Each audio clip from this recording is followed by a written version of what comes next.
Why did you choose that song?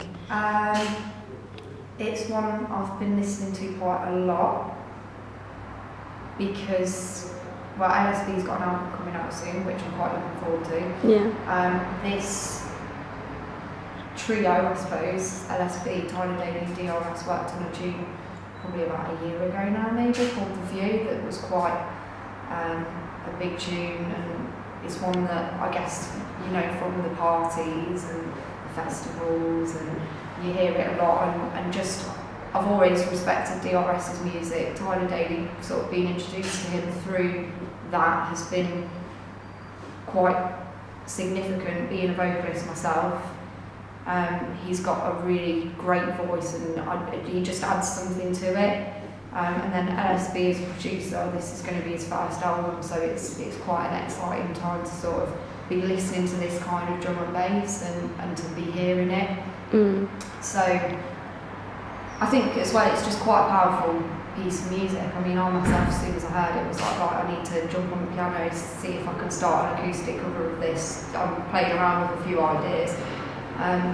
But you know, it's clearly about losing somebody, and you know, I think that can be put into many different contexts, whether that's, you know, losing somebody just because they've moved away or moved apart, or death even, and I think this one's more that idea, but it's just the fact that it's a drum and bass tune that's got so much power, so much lyrical movement, and it's just says so much about something that everybody experiences. Everyone in our lives is going to experience loss.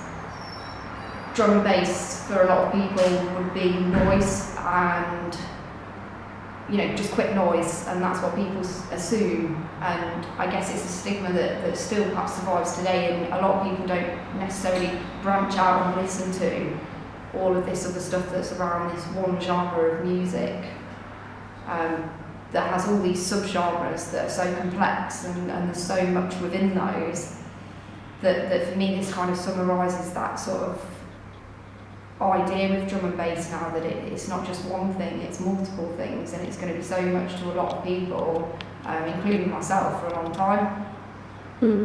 So how does that song make you feel when you listen to it?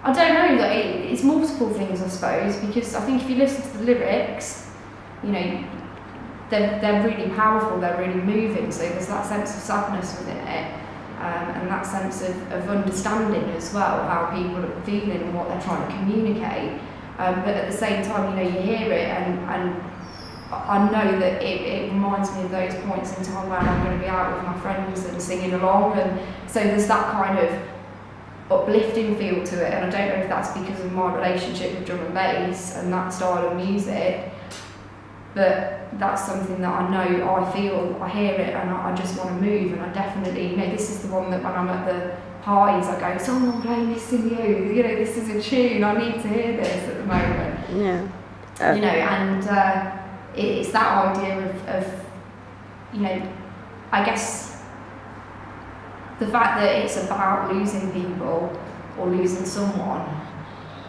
yet, you know, there's times where it's going to bring you together with people, that it's almost like a bit of a roller coaster. There's so much within that, you know, so you could have perhaps a slightly negative feeling with it, but also that kind of positive uplift with it.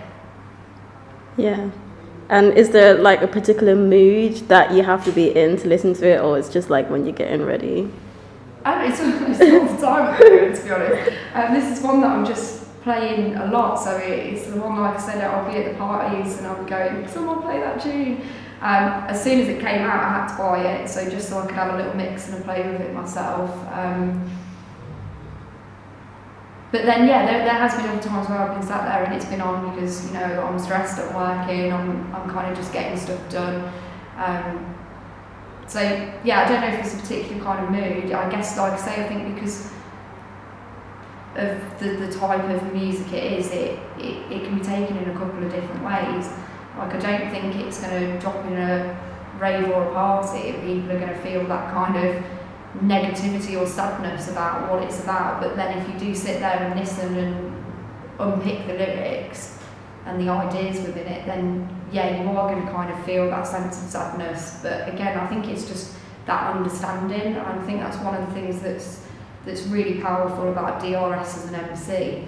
He talks about real things, and when you listen to his lyrics, you know, even when he's MCing, they're all just so powerful, so relevant, and you can kind of sense that, you know, you understand him and those times, and that you've experienced some of those things as well.